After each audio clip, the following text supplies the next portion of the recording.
Hello everyone, I stopped by IMATS Pro Night today, and so everyone who's going to watch this will be seeing this on Saturday, the first public day of IMATS. So to everyone who is in Pasadena for the event, I hope you have a good time. So I'm just going to show you a quick haul because I did want to share my thoughts on Hakuhodo brushes. I finally did my first big purchase, so I have a lot of some new insights to share with you since I was able to spend a little bit more time with the sales associates talking about the brushes. So first things first, I'm going to show you the big three that I purchased, which are the face brushes, and they're absolutely gorgeous. So I purchased all the S versions, and they come with the gold metal and lacquered orange handle combo. So all of these brushes are available in the more affordable black handled versions. So I purchased this one at the makeup show last year, and this one is the silver metal with the solid black handle, and this is the more traditional brush style, but I really like the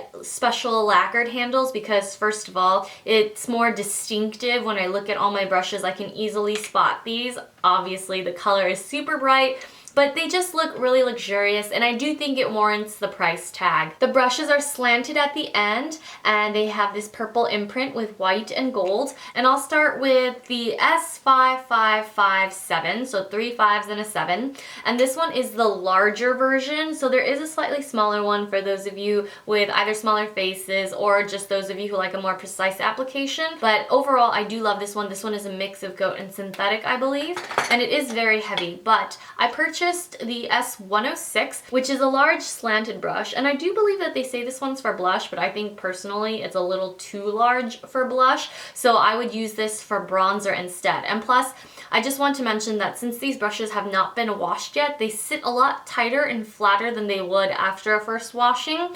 So I do think that this is perfect for bronzer, just around the edges of the face, down the sides of the nose. I love this shape. So in fact, I don't use my bronzer brush by Tom Ford for bronzer anymore. I use it for face powder all over my face. It's great for loose powder, and so that's why I'm using this new 106 for bronzer instead from now on. And I also love the slight slant. It's not totally slanted, just a little bit, so it's great for catching the contours of the face. So now for S103, and I have been after this brush for several months. It's been sold out on the Hakuhodo website for a while. It's one of their most popular ones. You can use this for blush, for highlight, for bronzer even, and this is one of their most versatile shapes, I think. I absolutely love this one, and I have the Sigma version, and as you can see, the Sigma version is a little less tapered and it fills out a little bit more. I feel like the bristles of the Hakuhodo are a lot sleeker, and it just has better shape because the bristles haven't been cut at the top. They're all individually placed, so that's why it sits much more perfectly than something that's been machine cut. So that's just the difference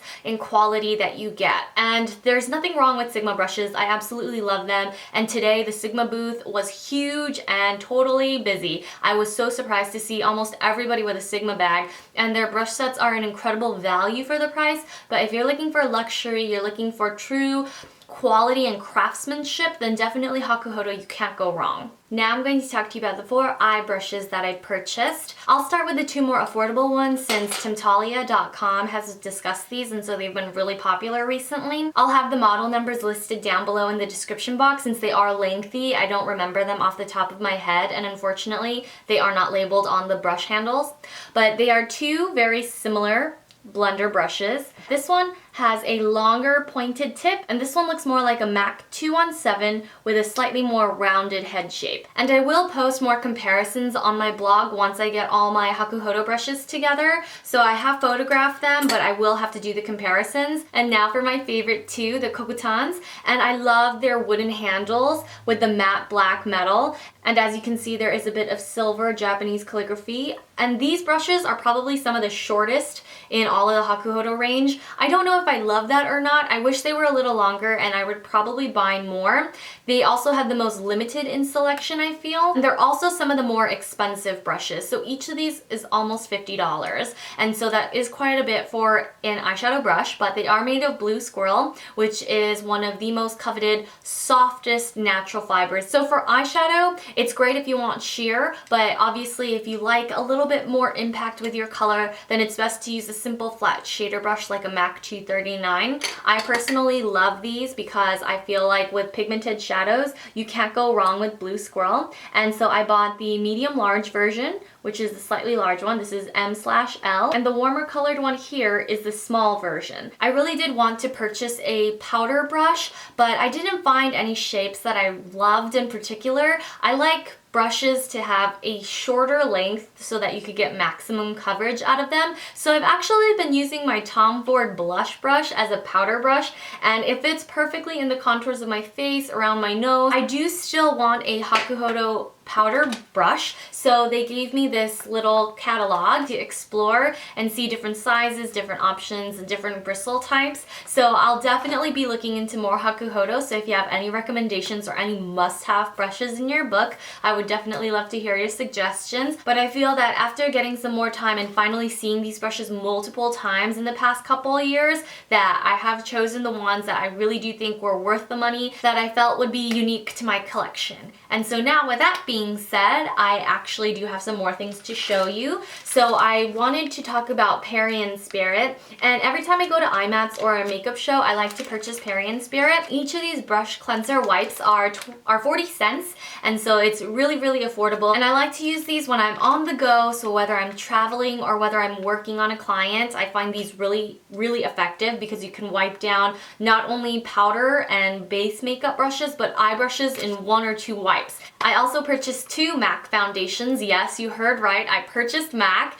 and the reason I purchased the Face and Body foundation is that for the most part, even those with sensitive skin don't break out with Face and Body. I personally have not used MAC's Face and Body. I've only tried Makeup Forever's, but Makeup Forever doesn't really make colors that suit my skin tone. They're always too orange or too light. I have a client for a wedding, and I used Dior's Air Flash on her for a trial run for her engagement shoot, and she loved the way it looks. It's totally flawless in pictures, but she wanted something transfer free for her wedding. And the great thing about MAC Face and Body is that it's waterproof. So she's color C1, and I purchased for myself C3.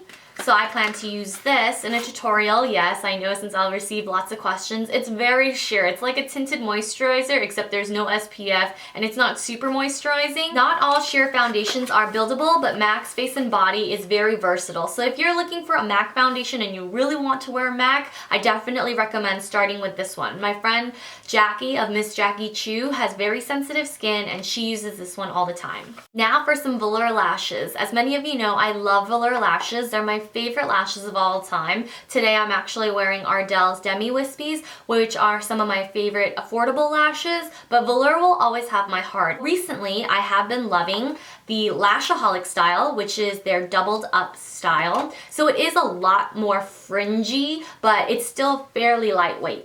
And I love this style because it still looks fairly natural. It's just a super flirty look that you can't really get with most lashes, especially if you have eyes like mine. But I also love the Oops Naughty Me because it is more of a wispy style, but it's more full than the Ardell Demi Wispies that I'm wearing today. And I bought these. I purchased them with my own money. And yes, I really do reuse them. I have used one pair of lashes, I think the Lash in the City, for a dozen times at least. So I always get a lot of wear out of them, so I highly recommend them for your special occasions or everyday wear for the more natural styles.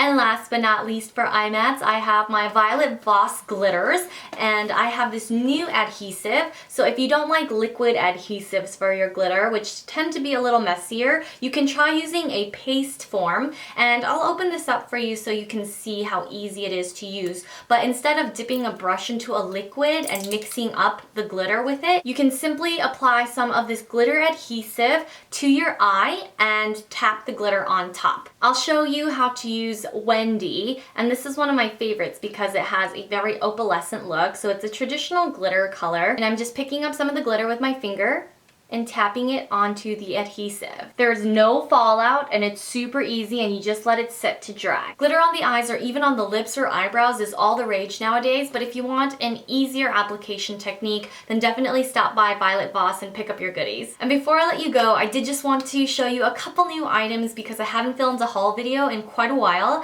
Since I showed Tom Ford earlier, I did just want to show you that I purchased 2 backups of my Holy Grail eyeliner. If you haven't seen my best of 2013, I showed my Tom Ford dual eyeliner pen in Deeper, and I purchased 2 more because I love it that much. It isn't waterproof, but it doesn't smudge too much on me. Only after about 8 to 12 hours does it start smudging in the inner corner, which is still pretty great on my very tight inner corners. So I highly recommend this eyeliner, and if you love it as much as I do, buy backups. And truly last but not least, to wrap up this video, I did just want to show you some new Urban Decay products that I got in today. I started using this Naked Skin Ultra Definition Loose Finishing Powder, and this is in the Naked Medium Light, and I can already say that I love this product. TimTalia.com gave it an A+, which is why I ordered it, because I haven't had much luck with Urban Decay, but this product has totally changed the game for me, and I think that it has such great texture. It really sinks into the skin.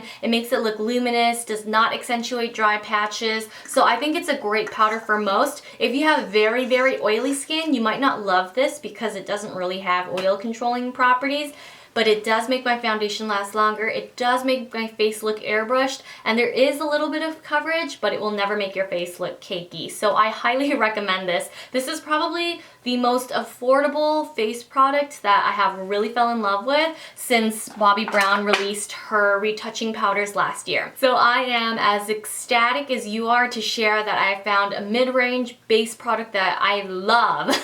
And with that purchase, in order to get free shipping, I ordered the Cannonball mascara, which is the ultra waterproof mascara from Urban Decay, and I've only used it once, which is today, but I absolutely love it. I think it is very similar to Lancome's Hypness, and this one's Hypness Star, but it's very similar to the original Hypness Waterproof, and I think I like this one better because it has a more affordable price with a very small, thin, tapered brush. I've been wearing it for a good 10 hours and it hasn't smudged whatsoever. It doesn't give great volume, but it really separates lashes and holds curl very well. So if you're looking for an affordable waterproof mascara, definitely check out this Cannonball. And with that said, that's a wrap. And don't forget to check out the description box for all the numbers and details on the Hakuhodo brushes. Thanks always for tuning in, and I'll see you all very soon. Bye!